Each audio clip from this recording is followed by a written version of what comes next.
Hello friends, welcome to physio school. Okay, so last lecture में हमने हमारा variable देखा था, that is direction of displacement.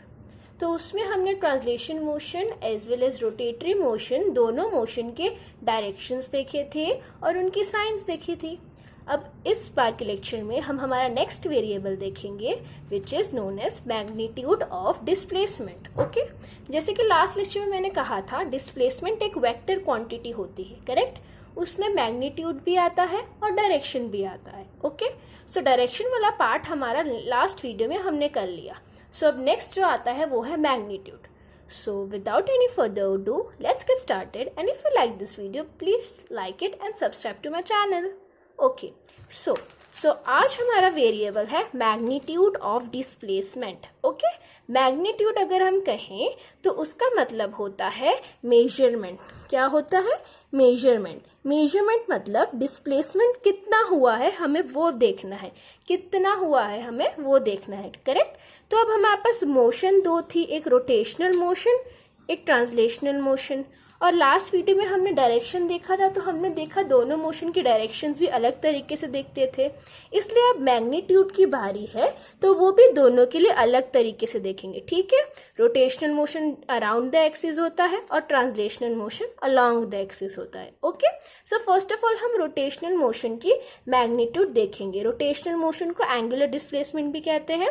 ये सब मैंने लास्ट वीडियोज में बताया है, अगर आपने वो वीडियोज नहीं देखी हैं तो प्लीज देख लीजिए। ओके, सो रोटेशनल मोशन के लिए हमारे पास दो यूनिट्स होते हैं, एक यूएस यूनिट्स और एसआई यूनिट्स। यूएस यूनिट्स मतलब यूनाइटेड स्टेट के यूनिट्स और एसआई यूनिट्स मतलब international system of units. Okay, अगर यूएस यूनिट्स के हिसाब से देखें तो हमारे पास रोटेशनल मोशन का मैग्नीट्यूड डिग्रीज में आता है, करेक्ट, डिग्रीज में। ओके, ऑब्वियसली अब एंगुलर है मोशन, तो जहां पे एंगल होगा वहां डिग्री तो होगी ही उसको मेजर करने के लिए। ओके, सो यूएस यूनिट्स के लिए हमारे पास होते हैं डिग्रीज। और उसी जगह पे अगर हम एसआई यूनिट्स में देखें तो हमारे पास यूनिट होती है रेडियंस। क्या होती है? रेडियंस। ओके, सो अब डिग्रीज क्या है, रेडियंस का है। डिग्रीज तो हमें नॉर्मल पता है, ये अगर ये देखिए इतना मोशन स्ट्रेट लाइन में मोशन है तो पूरा डिग्री अगर हम देखें तो 180 डिग्री का मोशन है। अगर मूवमेंट यहाँ से यहाँ हुआ तो पूरा डिग्री जो हुआ 180 डिग्री है। अगर इस इतने लेवल पे हुआ तो 90 डिग्री। ऐसे डिफरेंट डिफरेंट डिग्रीज हमें पता चलते हैं। रेडियंस में फिजियोथेरेपी पॉइंट ऑफ व्यू से आपको एक चीज ही याद रखनी है, 1 radian is equal to 57.3 degree. अगर कोई आपको कहे कि 1 रेडियन मूवमेंट हुई है, अगर कोई कहे कि 1 रेडियन मूवमेंट हुई है तो आपके दिमाग में एक ही चीज आनी चाहिए, दैट इज 57.3 डिग्री मूवमेंट हुई है। इतना रिलेशन जानकर आप इसको डिग्री में कन्वर्ट कर सकते हैं। अगर 1 रेडियन मूवमेंट में 57.3 डिग्री है तो 6.28 रेडियन मूवमेंट में 360 डिग्री, मतलब पूरे सर्कल जितना मूवमेंट होगा, ठीक है।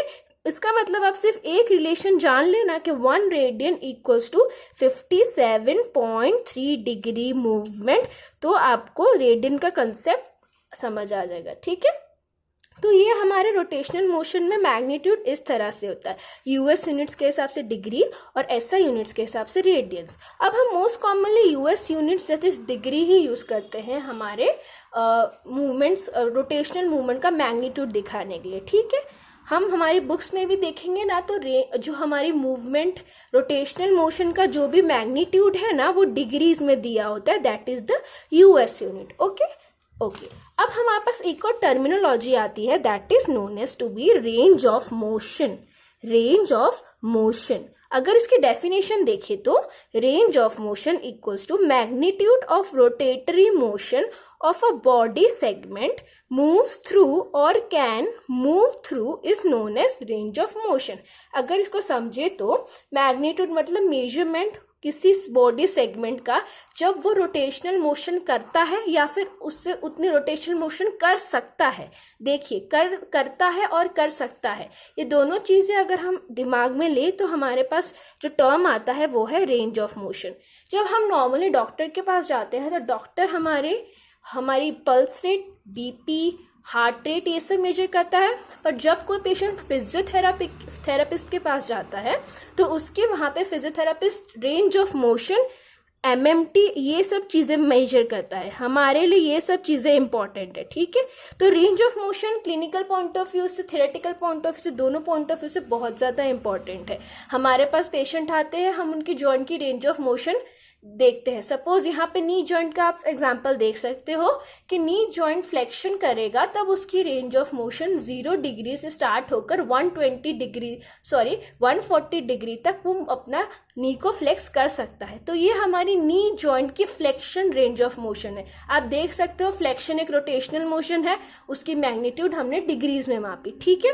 तो ऐसा भी हो सकता है कि नी जॉइंट पे चोट लगी किसी पेशेंट को, तो वो उतना 120 डिग्री तक नहीं ले जा पा रहा है, वो सिर्फ 100 तक ले जा पा रहा है या वो सिर्फ 90 तक ले जा पा रहा है, तो तब वो उसकी रेंज ऑफ मोशन उस टाइम पे होगी। ऐसा भी हो सकता है किसी लोगों में जॉइंट हाइपर मोबाइल होते हैं, हद से ज्यादा उनमें रेंज ऑफ मोशन होती है। सपोज नी जॉइंट का आप एक्सटेंशन का एग्जांपल देखिए, तो knee joint extension neutral position में देखो 0 डिग्री से शुरू, 0 डिग्री पे खत्म होता है, ठीक है। नी जॉइंट की एक्सटेंशन की रेंज ऑफ मोशन होती है 140 डिग्री टू 0 डिग्री। तो 0 डिग्री यहाँ पे नॉर्मल है, पर अब 0 डिग्री से पीछे भी नी एक्सटेंशन, जैसे ये हाइपर नी एक्सटेंशन हो रहा है, तो ये 0 डिग्री से भी पीछे मतलब और 1 डिग्री में जा रहा है, ठीक है। तो या तो फिर वो नॉर्मल रेंज ऑफ मोशन से ज्यादा होगा या नॉर्मल रेंज ऑफ मोशन से कम होगा। ये दोनों चीजें हम जब पेशेंट को देखते हैं तब हमें पता होनी चाहिए, ठीक है। और ये नॉर्मल रेंज ऑफ मोशन बहुत सारी रिसर्चेस करने के बाद रिसर्चर्स ने एक चार्ट बनाया, हर जॉइंट की एक उसकी नॉर्मल रेंज ऑफ मोशन होती है। हमें उन रेंज ऑफ मोशन से थोड़ा बहुत 1-2 डिग्री का फर्क हो सकता है, बस ज्यादा फर्क हमें उसको देखना है और उसको सुधारना हो। अगर वो कम है या फिर वो ज्यादा है तो उसमें हम कुछ इतना हेल्प नहीं कर सकते, बट हमको रेंज ऑफ मोशन का कंसेप्ट इतना पता होना चाहिए, ठीक है। अब ये रेंज ऑफ मोशन तो देख लिया, अब इसको मापते कैसे हैं, तो उसकी मेथड को हम कहते हैं गोनियोमीट्री। रेंज ऑफ मोशन जिससे हम प्रोसेस से मापते हैं उसे कहते हैं गोनियोमीट्री, और जिस इंस्ट्रूमेंट से उसको हम मेजर करते हैं उसे कहते हैं गोनियोमीटर। देखिए, जो मेजर करने का प्रोसेस है उसे मीट्री कहते हैं, जो मेजर करते हैं जिस प्रोडक्ट से या जिस इक्विपमेंट से उसे मीटर, ओके। सो हमारे पास बहुत टाइप्स के गोनियोमीटर होते हैं, दैट इज यूनिवर्सल गोनियोमीटर, और फिर electrical goniometer, gravitational goniometer, pendular goniometer, फिर इलेक्ट्रिकल गोनियोमीटर्स, ये बहुत सारे हमारे पास टाइप के गोनियोमीटर्स होते हैं। मोस्ट कॉमनली क्लिनिकल प्रैक्टिसेस में हम यूनिवर्सल गोनियोमीटर यूज करते हैं रेंज ऑफ मोशन या फिर रोटेशनल मोशन का मैग्नीट्यूड मेजर करने के लिए, ओके। सो ये हो गया हमारे रोटेशनल मोशन का मैग्नीट्यूड मेजरमेंट, ओके। अब सेकेंड मूवमेंट जो हमारे पास आती है वो है ट्रांसलेशनल मोशन। ट्रांसलेशन का दूसरा नाम है लीनियर डिस्प्लेसमेंट, हमें पता है।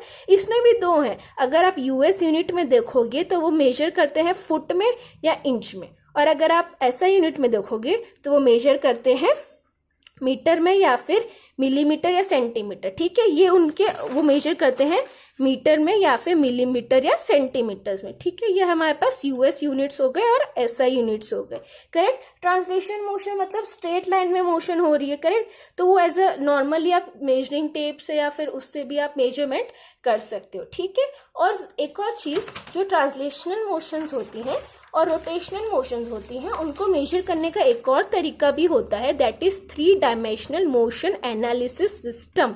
3 डायमेंशनल मोशन एनालिसिस सिस्टम, ये एक सिस्टम होता है जिसमें पेशेंट जो भी इंडिविजुअल है उसके आजू बाजू बहुत सारे कैमरास यूज होते हैं। उस कैमरास के हमारे मोशन को वो कैप्चर करते हैं और फिर वो कंप्यूटराइज मेथड से उस चीज़ों का मैग्नीट्यूड फाइंड करते हैं। ये एक कॉम्प्लेक्स सिस्टम है, ये भी आजकल यूज होता है, करेक्ट। सो हम लोग ने 2 मोशंस देख लिए, उनका मैग्नीट्यूड देख लिया कि कैसे उन दोनों को मेजर करना है। रोटेशनल में डिग्रीज और रेडियंस आता है, वैसे ही ट्रांसलेशन में फुट, इंच, सेंटीमीटर या मीटर आता है, करेक्ट।